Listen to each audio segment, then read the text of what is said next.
주님은 우리에게 다시 오실 때 무엇하러 오신다고 하셨어요? 상 주시려고 오신다고 하셨습니다. 보라, 내가 속히 오리니 내가 줄 상이 내게 있어. 각 사람입니다. 각 사람에게 그가 행한 대로 갚아주리라. 주님이 이렇게 우리 각 사람이 행한 대로 상 주시겠다고 하시고는 이어서 주님이 하신 말씀이 무엇입니까? 나는 알파와 오메가요.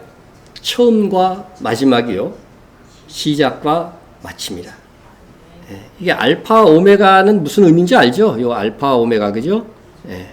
이거는 우리나라 글자로 하면 기역과 히읗이다. 그러니까 처음과 마지막이라는 것들을 3번 계속 반복한 거예요. 똑같은 의미를. 그렇게 이해하시면 되겠습니다. 그런데 이 알파와 오메가다. 나는 알파와 오메가라고 하는 말씀이 요한계시록에서 3번이 나옵니다. 3번이나 나오는데 그 이전에는 이게 예수님의 칭호가 아닙니다. 여기서는 분명히 주님이 속히 오리라 하시고 나는 그랬으니까 이거 누구예요? 예수님이죠. 여기서 나는 분명히 예수님입니다. 그런데 그 이전 2번의 경우에는 나는 알파와요 오메가요 할 때에 그건 하나님 아버지가 하신 말씀이에요. 그것이 다른 것입니다. 그래서 처음 나는 알파와 오메가라고 하신 것이 계시록 1장 8절에 나오는데 보십시오. 누구요? 주 하나님이에요. 그죠? 예수님이 아닙니다. 주 하나님이 이르시되 나는 알파와 오메가라. 이제도 있고 전에도 있었고 장차 올 자요 전능한 자라 하시더라. 이렇게 알파와 오메가라는 하나님의 존재를 설명하는 칭호로 사용됩니다.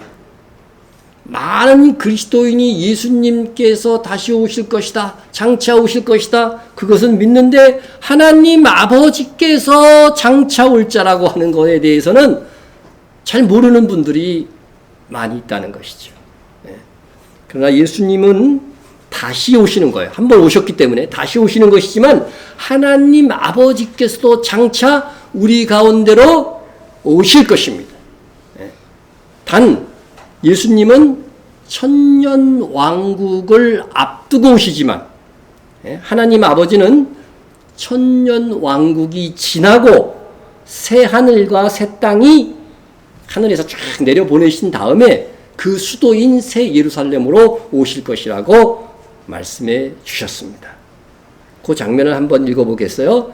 보라, 하나님의 장막이 사람들과 함께 있으며 하나님이 그들과 함께 계시리니 그들은 하나님의 백성이 되고 하나님은 친히 그들과 함께 계셔서.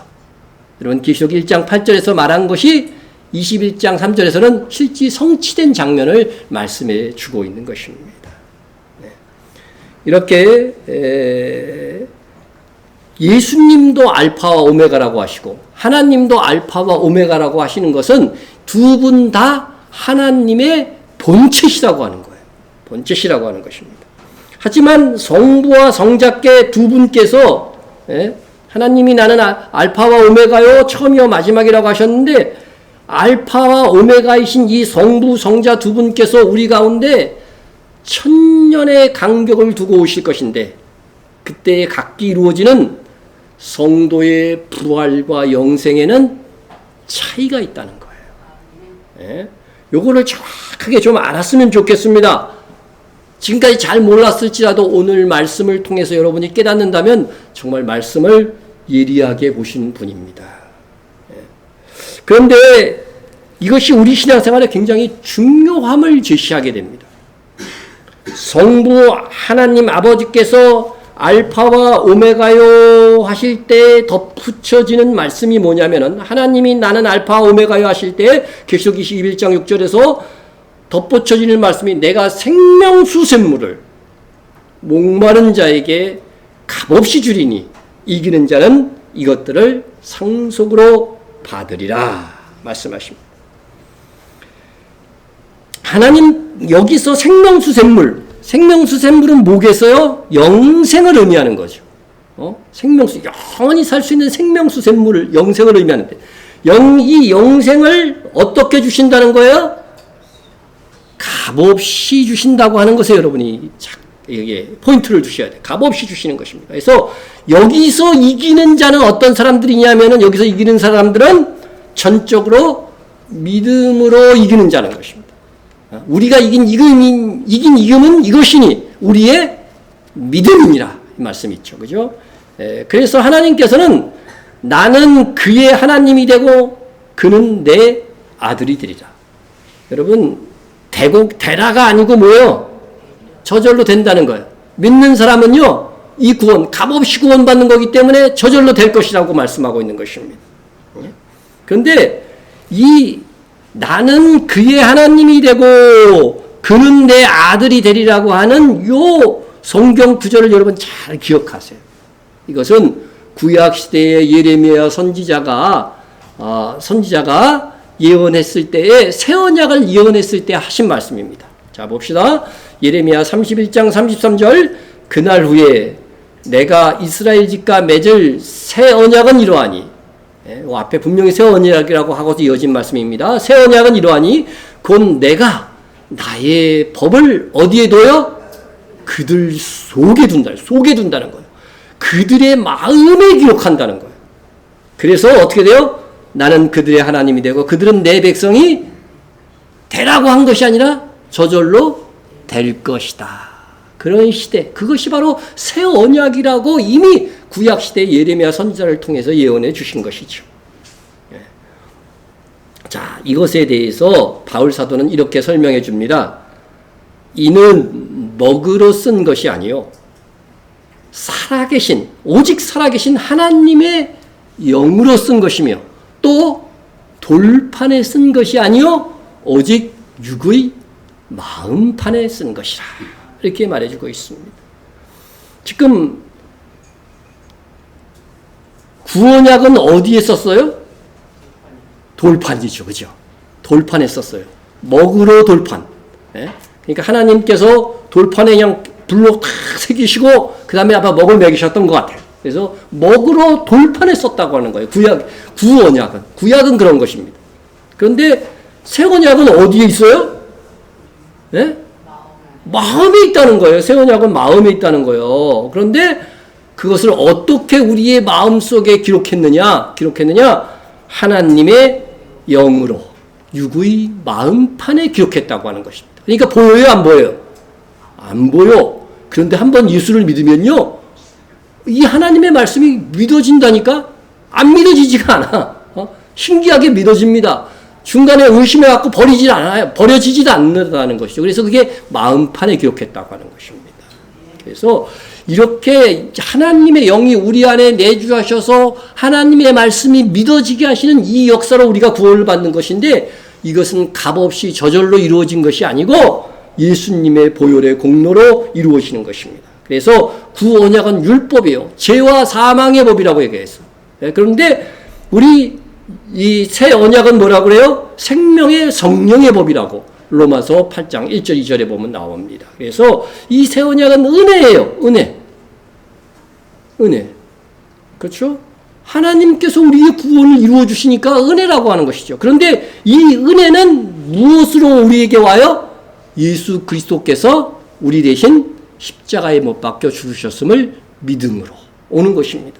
그래서 예수님께서 죽으시기 직전에 그 죽으시는 그날에 6월절 만찬에서 뭐라고 말씀하시죠? 이 잔은 내 피로 세우는 무슨 언약? 새 언약이라고 말씀해 주신 것입니다. 그래서 예수 그리스도를 믿는 자들은 성령께서 내주하셔서 그의 믿음도 지켜주시고 하나님의 말씀이 믿어지도록 역사하는 은총이 있기 때문에 이 믿음이 상실되지 않기 때문에 우리의 구원은 저절로 이제 믿은 다음에는 이루어진다. 그 말씀을 하고 있는 것입니다.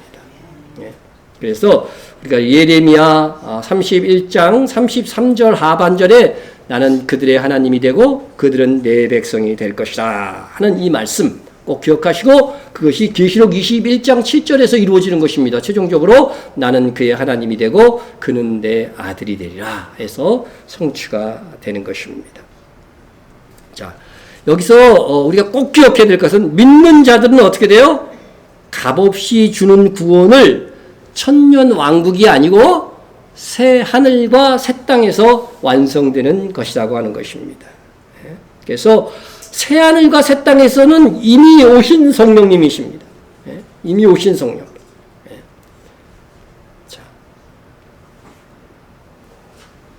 자, 보시면은 성령님은 언제 오셨어요? 예수님께서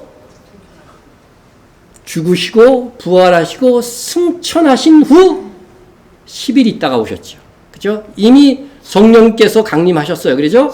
그래서 이때부터 무슨 시대? 본격적인 교회 시대, 성령 강림의 시대가, 성령 시대가 시작된 것입니다. 그래서 예수를 믿는 사람들은 그 안에 성령께서 들어오셔서 그의 믿음을 지켜주십니다. 그래서 성령님이 오신 것은 이미 성취됐죠? 이미 성취됐습니다. 이게 AD 몇 년?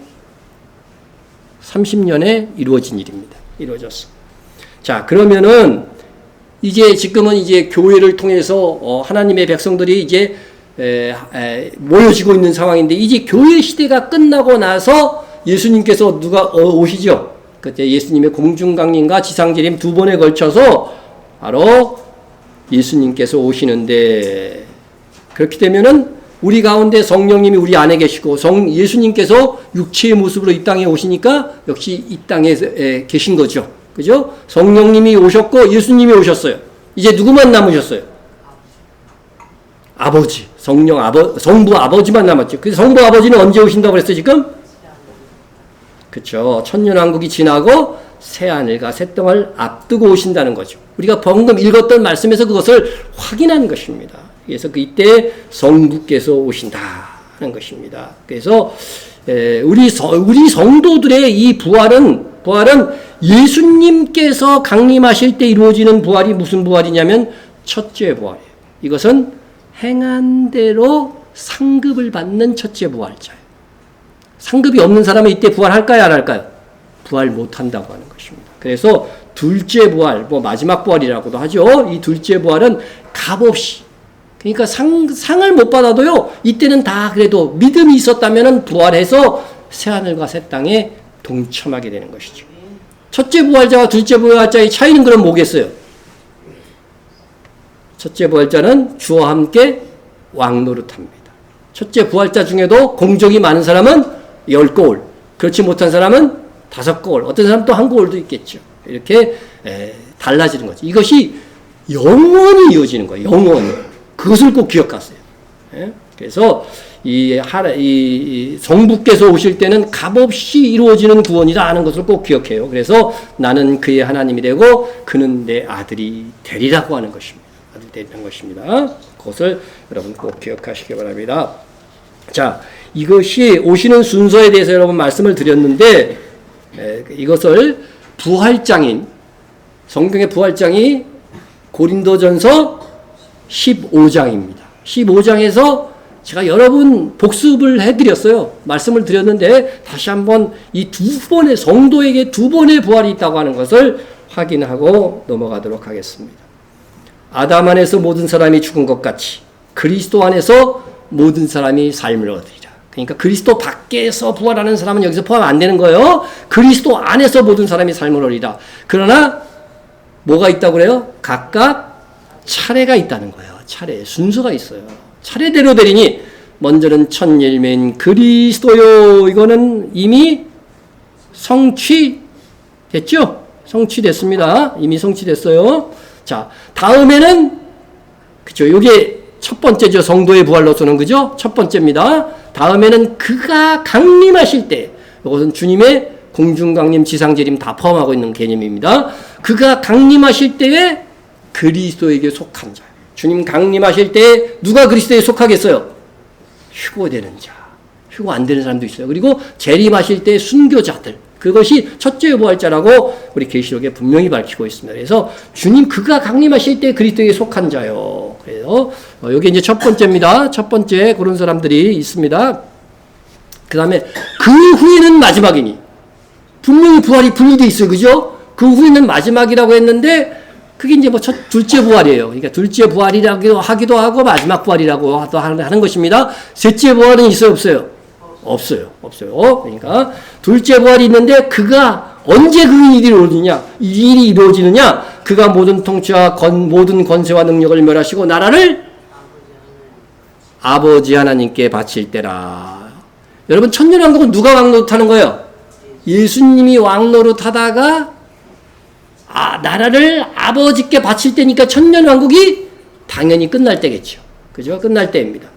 그가 그때에 대해서 쭉 28절까지 사실 설명하고 있는데 제가 26절까지만 읽어드리겠습니다. 그때 아버지께 나라를 예수님이 바칠 때가 언제냐? 그가 모든 원수를 발 아래 둘 때까지 반드시 왕노릇 하시니 맨 나중에 멸망받을 원수는 누구라고요? 사망입니다. 그러니까 사망이 멸망받을 때 그때 그리스도인들의 둘째 부활이 있다는 거예요. 그죠? 자, 그럼 계시록에 가갖고 이걸 확인해 보는 거예요.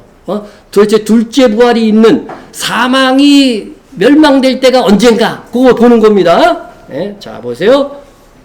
맨 나중에 멸망받을 원수는 사망이라고 그랬는데 사망이 멸망받을 때가 계시록 20장 14절에 나옵니다.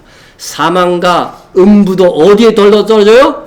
불못에 던져지니 이것은 둘째 사망 곧 불못이라. 누구든지 생명책에 기록되지 못한 자는 불못에 던져지니라. 그러니까 이 시기에 불신자들도 부활해가지고서 흰보자 심판을 받고 다 어디에 떨어져요? 불못에 떨어집니다. 그리고 사망과 음부는 동전의 양면과 같은 거라고 그랬죠, 제가. 예? 예? 음부는 어디예요? 지금 불신자들이 죽으면 어디로 가요? 그 음부로 가 있는 거예요. 이게 사망할 자들이 확정된 사람들이 음부에 가 있다가 이제는 최종적으로 불못에 다 떨어졌어. 흰보자 심판을 받고. 그러니까 음부가 필요 있어요, 없어요? 필요 없죠. 그러니까 사망과 함께 음부에 던져진다는 거예요. 던져진다는 것입니다. 그래서 이후로는 사망이 없는 거예요. 사망이 없는 세상이 올 거라고 분명히 요한계시록 21장에서 쭉 설명해 주고 있는 것입니다. 그러니까 이 불신자들이 부활해서 어디 가요? 흰보자 심판을 받고 완전히 불못에 가고, 그때 신자들은 부활해서 뭐예요? 심판 받아요, 안 받아요? 심판을 안 받아요. 그냥 새하늘과 새 땅에. 그래서 그를 믿는 자는 심판을 받지 아니하는 것이요. 성경에 분명히 나와 있어요. 예? 믿지 않는 자는 하나님의 독생자의 이름을 믿지 않으므로 벌써 심판을 받은 것이니라. 왜 벌써 심판을 받은 것이나 마찬가지냐면 최종적으로는 흰보자 심판을 받고 지옥에 떨어지지만은 이미 어떤 결과, 그 심판의 서브에서는 어떤 결과를 얻더라도 지옥의 깊은 곳이냐 낮은 곳이냐 그것만 달라지는 것이지 다 사망에 이르는 것이기 때문에 벌써 심판을 받은 것이라고 말씀하고 있는 것입니다. 우리가 꼭 그것은 기억해야 돼요. 자, 그래서 이와 같이 제가 오늘 핵심은 뭐냐면요, 하나님 아버지께서 오셔서 주시는 상속은 값없이 주시는 거예요. 새하늘과 새 땅으로 상속을 주시는 거예요. 그러나 예수님께서 오셔서 주시는 상속은 곧 하늘 상급입니다. 행한 대로 주시는 것입니다. 그래서 이 차이를 꼭 여러분들이 기억하셔야 됩니다. 우리가 이미 예수를 믿었다면 값없이 주시는 영생은 이미 확보한 것입니다. 다행이죠. 여기에 근데 안심하지 마시고요. 이제 이 영생을 확보한 우리의 최고의 관건은 뭐예요? 하늘 상급이라고 하는 것이죠. 네. 여러분, 영생이라고 하는 것은 무엇의 준말이에요? 무엇의 준말이에요, 영생이? 그것도 모르세요? 영원한 생명의 준말이잖아요. 여러분, 영원히 살 거예요, 우리가. 예? 여러분, 불신자든 신자든 다 영원히 삽니다. 영원히 사는데 우리가 영생 복락을 누리는 자로 확정은 됐어. 그런데 이 영원한 이 삶 속에서 어떤 수준으로 내가 살아갈 것인가 하는 것은 여러분, 이 세상에서 사는 요 기간으로 결정이 되는데, 내가 이 세상에서 사는 기간은 이 영생에 비하면은 얼만큼 기간일까? 표시를 한다면. 에? 지금은, 그러니까 창세 이후로 이렇게 뭐 창세가 시작됐죠. 그리고 인류의 역사가 끝나는 시점이 여기라고 한다면 내가 사는 것은 지금 전과 같은 그런 시간입니다. 그런데 이 영생은요, 끝없는 시간이잖아요. 그래서 영생이 계속해서 흘러가다 보면은 사실은요, 내가 사는 이 인생의 길이는요, 안 보여. 나중에는. 그죠? 전보다도 더 작을 거라는 거죠. 현미경으로 봐야 보일 수 있을 정도의 작은 요 시간을 통해서 나의 영원한 삶이 결정된다고 한다면, 요 짧은 시간에 그렇게 세상 정욕에 휩싸여 가지고서 육신의 정욕에 휩쓸려 갖고 이생의 자랑에 휩쓸려 갖고 이렇게 살아야 될 이유가 있을까? 이것만 정말 가슴에 새긴다고 한다면, 저 하늘에서 빛나는 나의 영원한 생명 속에서 빛나는 그 시절을 위해서 내가 오늘을 살아야 되지 않을까 하는 것입니다. 그렇다면 여러분 어떻게 살아야 할지 그 답이 정해진 것입니다. 우리 주님 다시 오실 때에 모두 상 받는 자가 됩시다. 우리 주님께서 상 주실 수밖에 없는 거룩한 삶, 주의 충성된 일꾼이 됩시다.